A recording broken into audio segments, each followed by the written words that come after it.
विश्लेषण की शुरुआत सिर्फ मैं एक लाइन से कर रहा हूं और इस एक लाइन के इस एक पंक्ति के जो मायने हैं वो बहुत खास हो जाते हैं। London bridge is down. इन चार शब्दों को पिछले 70 सालों में ब्रिटिश राजशाही में नहीं बोला गया। ये वो कोडवर्ड है जिसके बोले जाने के बाद पूरा ब्रिटेन शोक में डूब जाता है। ये कोडवर्ड तब बोला जाता है जब देश के राष्ट्राध्यक्ष की मौत हो जाती है। कल ब्रिटेन के बालमोराल में से खबर आई कि 96 साल की क्वीन एलिजाबेथ की मौत हो गई है। इसके तुरंत बाद क्वीन एलिजाबेथ के निजी सचिव सर एडवर्ड यंग ने ब्रिटिश पीएम लिज ट्रस को फोन करके केवल यही कहा, लंदन ब्रिज इज डाउन। यह कोडवर्ड ही अपने आप में प्रमाण था कि पिछले 70 सालों से ब्रिटेन की राजगद्दी संभाल रही क्वीन एलिजाबेथ नहीं रही। एलिजाबेथ की मौत स्कॉटलैंड के बालमोराल में हुई है। ये वो जगह है जहां उन्होंने अपना काफी समय बिताया था। वर्ष 1852 से ही ये जगह शाही परिवार के पास थी और यह भी कहा जाता है कि एलिजाबेथ को बकिंगम पैलेस से ज्यादा सुकून बालमोराल में ही मिलता था और अपने आखिरी समय में वो उसी जगह थी। और उनकी कुछ तस्वीरों को भी हम लगातार उनके जीवन काल की जो है इस बीच आपको दिखाते जा रहे हैं। यानी आखिरी लम्हा वो वहां पे थी जहां उन्हें रहना सबसे ज्यादा अच्छा लगता था। और ये एक अनोखा इत्तेफाक भी है। महारानी के अंतिम संस्कार की पूरी प्रक्रिया को लंदन ब्रिज कहा जाएगा, जिसको लेकर बकिंगम पैलेस की अपनी खास तैयारियां हैं। एलिजाबेथ की मौत के दिन को डी डे कहा जा रहा है और 10 दिन के शोक दिवस को D1, D2, D3 से लेकर D10 कहा जाएगा। चूंकि मौत स्कॉटलैंड में हुई है, इसलिए कुछ विशेष व्यवस्थाएं भी की गई हैं। इसे नाम दिया गया है ऑपरेशन यूनिकॉर्न। ऑपरेशन यूनिकॉर्न का मकसद है एलिजाबेथ के शव को सुरक्षित लंदन ले जाना। यूनिकॉर्न एक पौराणिक घोड़ा है और यह स्कॉटलैंड का नेशनल एनिमल है, इसलिए इस काम के लिए यह नाम चुना गया है। ऑपरेशन यूनिकॉर्न के तहत महारानी एलिजाबेथ के शव को स्कॉटलैंड के एडिनब्रा शहर से लंदन तक लाया जाएगा। एडिनब्रा के बेवरली हिल्स स्टेशन से रॉयल ट्रेन के जरिए शव लाया जाना है और 13 सितंबर को एलिजाबेथ का शव लंदन पहुंचेगा, जहां ब्रिटिश पीएम लिज ट्रस मौजूद रहेंगी। इसके बाद लिज ट्रस एलिजाबेथ के शव को बकिंगम पैलेस लेकर जाएंगी और 14 सितंबर से वेस्टमिनिस्टर हॉल में एलिजाबेथ का शव अंतिम दर्शनों के लिए रखा जाएगा। यहीं पर कई देशों के राष्ट्राध्यक्ष एलिजाबेथ को श्रद्धांजलि देने आ सकते हैं। 19 सितंबर को वेस्टमिनिस्टर में ही विंडसर कैसल में किंग जॉर्ज मेमोरियल चैपल में एलिजाबेथ के शव को दफनाया जाएगा। क्वीन एलिजाबेथ को याद करते हुए उन्हें ब्रिटेन की तीनों सेनाओं के रॉयल गन सल्यूट भी दिया जाएगा और यह भी एक यादगार और खास लम्हा होगा।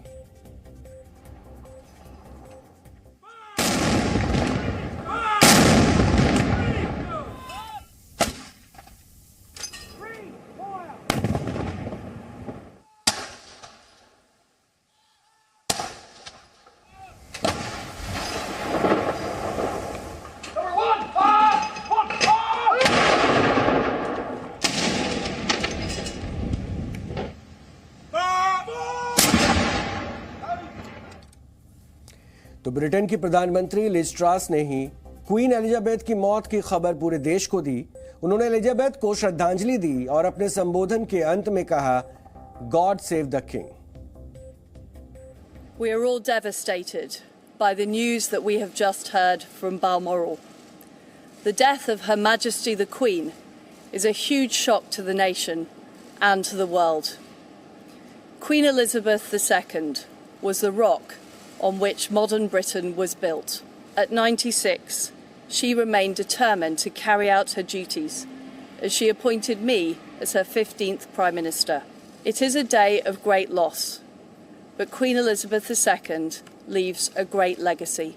And with the passing of the second Elizabethan age, we usher in a new era in the magnificent history of our great country, exactly as Her Majesty would have wished, by saying the words, God save the king. महारानी Elizabeth ने लंबे समय तक Britain की राजगद्दी संभाली है। Britain का सिस्टम भारत की तरह लोकतांत्रिक नहीं है। वहां की सरकारी व्यवस्था में राजशाही की झलक है। दरअसल ब्रिटेन में राजतंत्र और लोकतंत्र का अनोखा संगम है और ये व्यवस्था कैसे बनी और किस तरह से ये चली आ रही है, इसको भी आज आपको जानना चाहिए। ब्रिटेन में राजशाही है, बावजूद इसके वहां पर लोकतंत्र भी है। ब्रिटेन में जिस तरह का सिस्टम चल रहा है उसे संवैधानिक राजशाही कहा जा सकता है। जैसे भारत में लोकतंत्र है, हमारे यहाँ चुने गए उम्मीदवार ही प्रधानमंत्री और राष्ट्रपति चुनते हैं, लेकिन ब्रिटेन में ऐसा नहीं होता है। वहां प्रधानमंत्री पद के लिए चुनाव होता है, लेकिन देश के सर्वोच्च पद पर राज परिवार का ही सदस्य होता है। ब्रिटेन में जिस राज परिवार का शासन है उसकी शुरुआत आज से 1000 साल पहले हुई थी। वर्ष 1066 में विलियम नाम के शख्स ने इंग्लैंड पर कब्जा कर लिया था और वहीं से इस राज परिवार की शुरुआत हुई।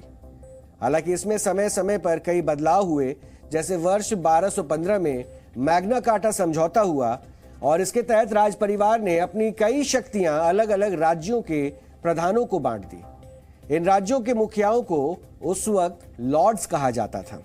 इस व्यवस्था के बाद ही ब्रिटेन में संवैधानिक राजशाही जैसी नई व्यवस्था की शुरुआत हुई और यह व्यवस्था आज तक चली आ रही है, जिसमें देश संविधान और संसद के बनाए नियमों से चलता है, लेकिन इसमें कई मामलों में राज परिवार का भी दखल होता है। संवैधानिक राजशाही के आने के बाद ब्रिटेन में राज परिवार की शक्तियां कम होती गईं और चुने हुए प्रतिनिधियों और संसद की शक्तियां बढ़ती गई। आज की स्थिति यह है कि अब राजशाही व्यवस्था एक पारंपरिक व्यवस्था बनकर रह गई है और संवैधानिक नियमों वाली नई व्यवस्था से पहले राज परिवार के शासन में अप्रैल 1926 में एलिजाबेथ का जन्म हुआ था।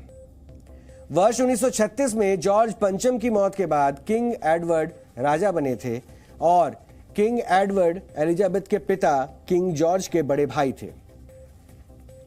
एडवर्ड ने जल्दी ही राजगद्दी छोड़ दी, जिसके बाद एलिजाबेथ के पिता जॉर्ज किंग बने और वर्ष 1952 में पिता जॉर्ज की मौत के बाद एलिजाबेथ को महारानी बनाया गया, क्योंकि किंग जॉर्ज का कोई बेटा नहीं था।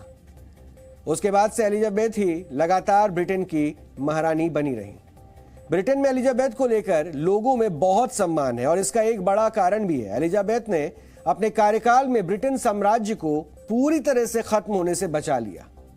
इसको आप इस तरह से समझ सकते हैं कि द्वितीय विश्व युद्ध से पहले ब्रिटिश साम्राज्य में दुनिया के 57 देश थे और इसमें भारत, श्रीलंका, कनाडा और ऑस्ट्रेलिया जैसे कई देश शामिल थे। ये वो दौर था जब पूरी दुनिया की जमीन का 25% हिस्सा ब्रिटिश हुकूमत के अधीन था। लेकिन द्वितीय विश्व युद्ध के बाद बारी बारी बहुत से देश ब्रिटिश हुकूमत से अलग होकर स्वतंत्र देश बन गए। इसके बाद वर्ष 1952 में एलिजाबेथ ब्रिटेन की महारानी बनी और 32 साल की एलिजाबेथ के सामने सबसे बड़ी चुनौती अपने साम्राज्य को बनाए रखने की थी।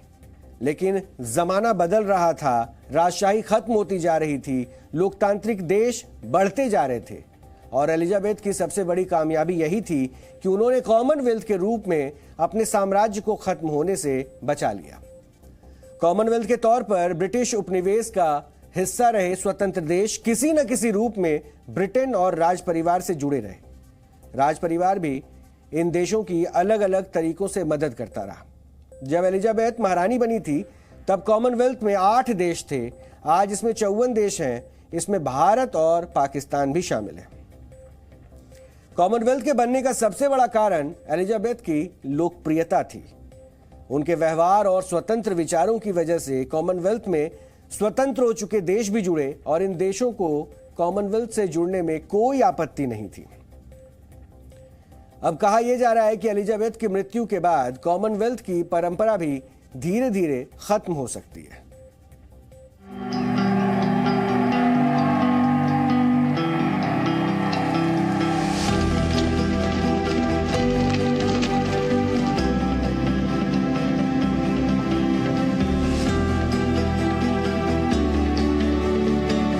I declare before you all that my whole life, whether it be long or short, shall be devoted to your service and to the service of our great imperial family to which we all belong.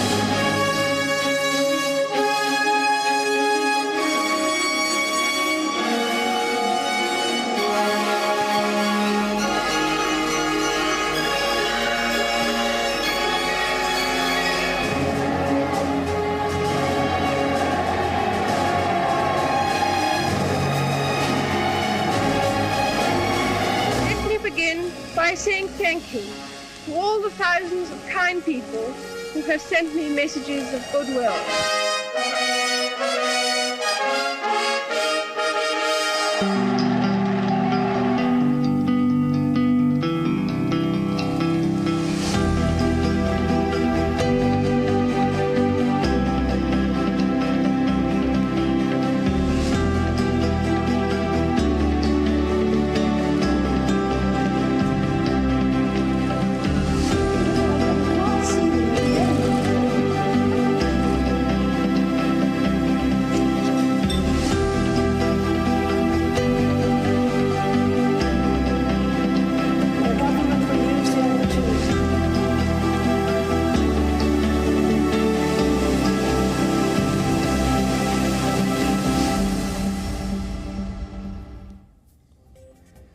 आपको हैरानी होगी ये जानकर, लेकिन हमारे देश में भी जिनकी उम्र 20 से 40 वर्ष है, उन्होंने भी ब्रिटेन के राज परिवार में हमेशा क्वीन का जिक्र सुना होगा।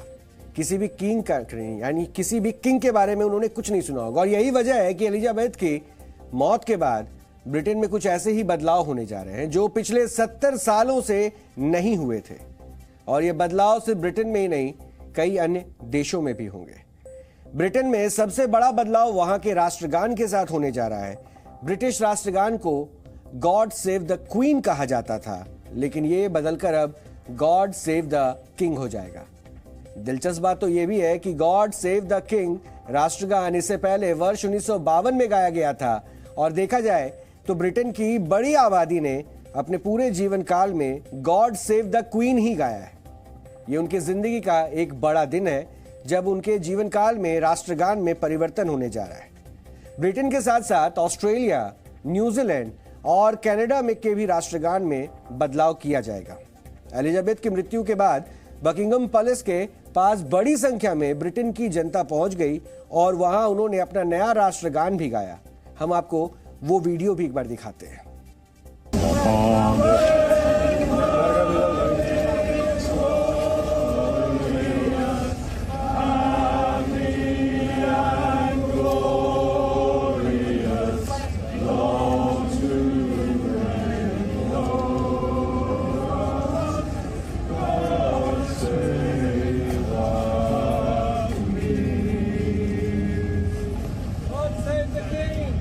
Larga vida al rey.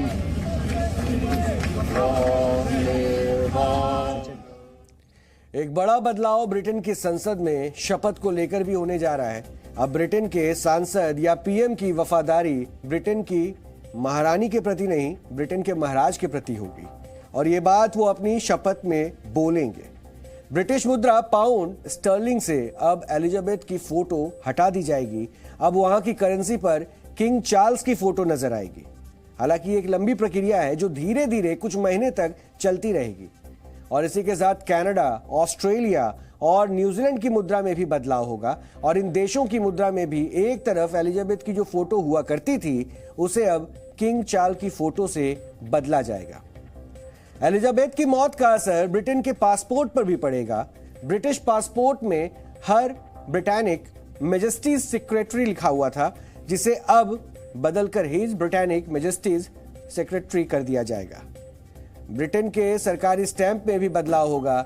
Stamp में शाही ताज के साथ ब्रिटेन की महारानी की तस्वीर छपी होती थी, लेकिन अब इसमें ब्रिटेन के नए किंग की तस्वीर लगाई जाएगी।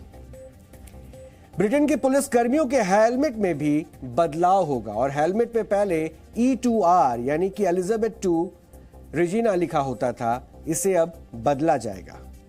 एलिजाबेथ की मौत से ब्रिटेन की अर्थव्यवस्था पर भी बहुत बड़ा असर पड़ने वाला है। देश का सबसे अधिक खर्च उन बदलावों पर होगा जो एलिजाबेथ की मौत के बाद आएगा, जैसे करेंसी, पासपोर्ट, हेलमेट या अन्य चिन्हों में बदलाव। एलिजाबेथ की मौत का शोक 10 दिन तक मनाया जाएगा, जिसकी वजह से कई सरकारी और व्यावसायिक संस्थान बंद रहेंगे।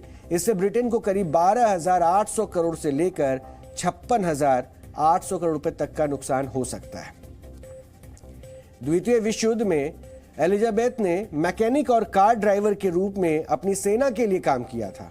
और वर्ष 1939 में जब द्वितीय विश्व युद्ध की शुरुआत हुई थी, तब वो सिर्फ 13 साल की थी और वो सेना में जाना चाहती थी, लेकिन उन्हें काम कम उम्र की वजह से नहीं मिल पाया और इसके बाद वर्ष 1945 में जब वो 19 साल की हो गई तब वो ब्रिटिश सेना की महिला बटालियन में शामिल हो गई। इस दौरान उन्होंने अपनी सेना के लिए कार ड्राइवर और मैकेनिक के रूप में भी काम किया।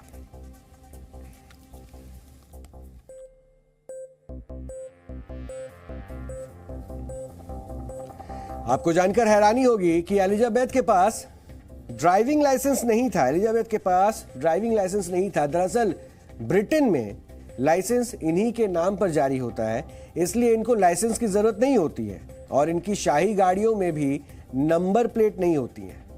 एलिजाबेथ बदलते समय के साथ खुद को और राजशाही परंपराओं में भी बदलाव करने के लिए जानी जाती हैं। राज परिवार में हमेशा से उत्तराधिकारी परिवार का बड़ा बेटा बनता आया था, लेकिन वर्ष 2013 में एलिजाबेथ ने क्राउन एक्ट को मंजूरी दी और इस एक्ट के मुताबिक राज परिवार का ताज परिवार की सबसे पहली संतान को मिलता था। अब चाहे वो कोई लड़की हो या फिर लड़का। राज परिवार में तलाक की और तलाकशुदा से विवाह करने की अनुमति भी एलिजाबेथ ने ही अपने कार्यकाल में दी। एलिजाबेथ ने अपने पूरे कार्यकाल में ब्रिटेन के 15 प्रधानमंत्रियों को शपथ दिलाई और सबसे पहली बार उन्होंने वर्ष 1955 में सर एंथनी ईडन को पीएम पद की शपथ दिलाई थी। अब आखिरी बार उन्होंने कुछ दिन पहले ही लिज ट्रस को हाल ही में पीएम पद की शपथ दिलाई है। ब्रिटेन के राज परिवार के साथ जुड़ी एक दिलचस्प बात यह भी है कि एलिजाबेथ के पास कोई पासपोर्ट नहीं है। इसकी वजह यह है कि ब्रिटेन पासपोर्ट इनके नाम पर ही जारी किया जाता है, इसलिए ब्रिटेन की राजगद्दी पर बैठने वाले राजा या रानी को पासपोर्ट की जरूरत नहीं होती। इन्हें अन्य देशों में जाने के लिए वीजा की जरूरत भी नहीं पड़ती और एलिजाबेथ उन लोगों में से है जिन्होंने बिना पासपोर्ट और वीजा के पूरी दुनिया घूमी है। क्वीन एलिजाबेथ ने जेम्स बॉन्ड के साथ एक शॉर्ट फिल्म में भी काम किया है और उनकी अदायगी भी उस फिल्म में नजर आई है। ये वर्ष 2012 के लंदन ओलंपिक के प्रमोशन का एक वीडियो है जिसमें वो जेम्स बॉन्ड का किरदार निभा रहे ब्रिटिश एक्टर डैनियल क्रेग के साथ नजर आ रही थी। हम आपको वो वीडियो दिखा रहे हैं। ये वीडियो आपके टीवी स्क्रीन पर चल रहा है। ये वीडियो में आप देखिए कि खुद क्वीन एलिजाबेथ उसमें एक्ट कर रही है। Good evening, Mr. Bond. Good evening, Your Majesty.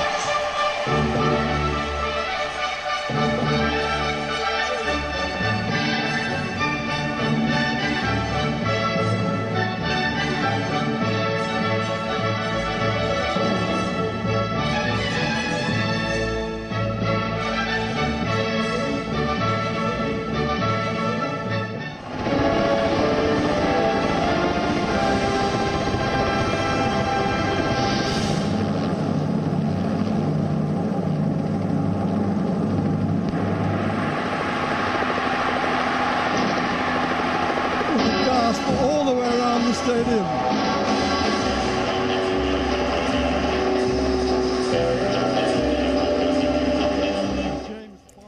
अब हम आपको बताएंगे कि महारानी एलिजाबेथ के निधन के बाद ब्रिटेन का हेड ऑफ स्टेट यानी कि अगला किंग या क्वीन कौन होगा। दरअसल क्वीन एलिजाबेथ द्वितीय 70 वर्षों तक ब्रिटिश राजघराने की प्रधान और ब्रिटेन की महारानी रहीं, लेकिन अब उनके निधन के बाद ये राजगद्दी उनके उत्तराधिकारी और वेल्स के राजकुमार प्रिंस चार्ल्स को मिल गई है। चार्ल्स महारानी के सबसे बड़े बेटे हैं और शाही घराने के नियमों के अनुसार वो ही अब ब्रिटेन के नए सम्राट होंगे। अब आपके मन में यह भी प्रश्न होगा कि आखिर ब्रिटेन के सम्राट या महारानी बनने के लिए क्या योग्यताएं होती हैं और महारानी एलिजाबेथ के पति प्रिंस फिलिप कभी सम्राट क्यों नहीं बन पाए। इसका जवाब यह है कि ब्रिटेन में सिर्फ राज परिवार से ताल्लुक रखने वाला व्यक्ति ही राजगद्दी पर बैठ सकता है, फिर चाहे वो महिला हो या पुरुष। एलिजाबेथ के पिता Duke of York king George के नाम से गद्दी पर बैठे थे। उन्हें यह गद्दी उनके बड़े भाई एडवर्ड के कुर्सी से हटने के बाद मिली थी। एलिजाबेथ अपने पिता की बड़ी बेटी थी, लिहाजा जब पिता की मृत्यु हुई तो एलिजाबेथ की ताजपोशी की गई और एलिजाबेथ के पति ग्रीस के प्रिंस थे, इसलिए उन्हें पूरी जिंदगी प्रिंस के पदवी के साथ ही बितानी पड़ी। उन्हें कभी क्वीन नहीं कहा गया।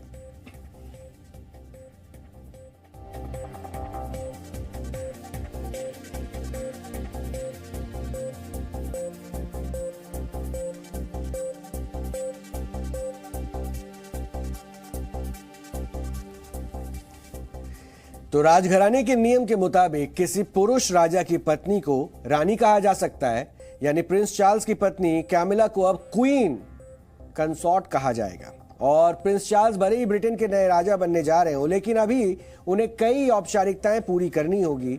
सबसे पहले उन्हें अपना नया नाम चुनना है और ब्रिटेन के सम्राट के तौर पर वो चार्ल्स, फिलिप, आर्थर और जॉर्ज में से कोई भी एक नाम चुन सकते हैं और उन्होंने चार्ल्स नाम का चुनाव किया है। अब वो चार्ल्स तृतीय के नाम से जाने जाएंगे। प्रिंस चार्ल्स को कल यानी शनिवार को आधिकारिक तौर पर ब्रिटेन का नया राजा घोषित किया जाएगा। यह कार्यक्रम लंदन के सेंट जेम्स पैलेस में आयोजित किया जाएगा और इस दौरान प्रीवी काउंसिल, ब्रिटेन के प्रधानमंत्री, वरिष्ठ सांसद और कई अन्य दूसरे प्रतिष्ठित लोगों के सामने उनके नाम का ऐलान किया जाएगा। इसके बाद नए सम्राट 18वीं सदी से चली आ रही परंपरा के तहत चर्च ऑफ स्कॉटलैंड की सुरक्षा की शपथ लेंगे और फिर उन्हें नया सम्राट बनने की सार्वजनिक घोषणा की जाएगी और ताज पहनाया जाएगा। दरअसल ये एक धार्मिक आयोजन है जिसकी अध्यक्षता आर्क बिशप ऑफ कैंटरबरी करते हैं। वही सेंट एडवर्ड्स का ताज चार्ल्स के सिर पर रखा जाएगा और यह ताज करीब 2 किलो 200 ग्राम सोने से बना है और इसे वर्ष 1661 में बनाया गया था। महारानी एलिजाबेथ के निधन पर प्रधानमंत्री नरेंद्र मोदी ने भी दुख जाहिर किया है। उन्होंने ट्वीट कर उनकी और अपनी मुलाकात की तस्वीरें भी साझा की। उन्होंने कहा कि महामहिम महारानी एलिजाबेथ द्वितीय को हमारे दौर की दिग्गज हस्ती के रूप में याद किया जाएगा। उन्होंने सार्वजनिक जीवन में गरिमा और शालीनता का परिचय दिया और मैं उनके निधन से आहत हूं और इस दुख की घड़ी में मेरी संवेदनाएं उनके परिवार और ब्रिटेन के लोगों के साथ हैं। तो पीएम मोदी ने इस दौरान वर्ष 2015 और वर्ष 2018 में महारानी के साथ अपनी मुलाकात की यादें भी ताजा की।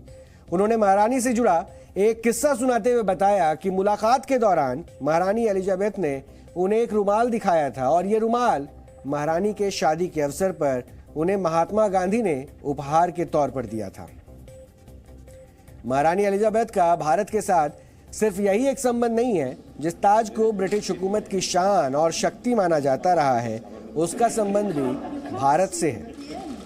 महारानी का यह ताज करीब 4,500 करोड़ रुपए का बताया जाता है, जिस ताज की तस्वीर हम आपको दिखा रहे हैं। और इसमें कई बेशकीमती और दुर्लभ हीरे जवाहरात जड़े हुए हैं और इसका सबसे बड़ा आकर्षण इसमें जड़ा कोहिनूर हीरा है। और कोहिनूर हीरा भारत में दक्षिण के किसी खान से निकाला गया था और फिर मुगलों, अफगानों और सिख राजाओं के हाथों से होता हुआ अंत में ब्रिटेन जा पहुंचा। कोहिनूर हीरा 105.6 कैरेट का है और यह दुनिया का सबसे महंगा और सबसे बड़े हीरों में से एक माना जाता है।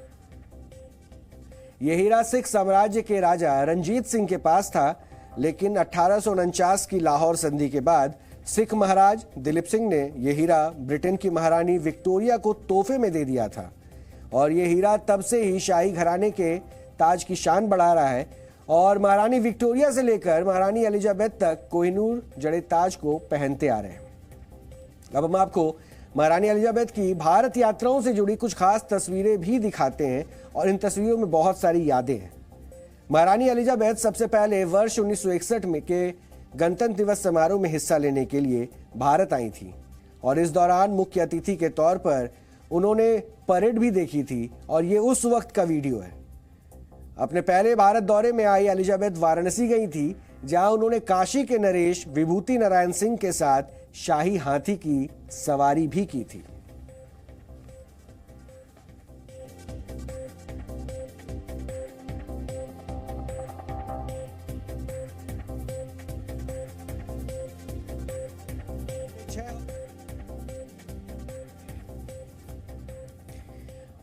ये उसी सवारी की तस्वीर है और अपने 6 हफ्ते के भारत दौरे में उन्होंने अपने पति प्रिंस फिलिप के साथ ताजमहल का भी दीदार किया था। ये उस वक्त की ही तस्वीर है। इसी दौरे में वो उनके पति के साथ जयपुर भी गई थी, जहां प्रिंस फिलिप ने एक बाघ का भी शिकार किया था और इस शिकार के बाद काफी विवाद भी हो गया था। उस वक्त वो जयपुर के महाराज की मेहमान बनी थी। इसके बाद महारानी एलिजाबेथ वर्ष 1983 में कॉमनवेल्थ देशों की बैठक में हिस्सा लेने के लिए भारत आई थी, तब उन्होंने तत्कालीन प्रधानमंत्री इंदिरा गांधी से भी मुलाकात की थी। वर्ष 1997 में भारत की आजादी के 50 वर्ष पूरे होने पर वो आखिरी बार भारत आई थी और इस दौरे में वो अमृतसर के स्वर्ण मंदिर में भी गई थी। यही नहीं, उन्होंने जालियांवाला बाग में मारे गए शहीदों को श्रद्धांजलि भी दी थी और वो पहली British head of the state थी जिन्होंने 13 अप्रैल 1919 के उस नरसंहार में मारे गए लोगों को याद किया था।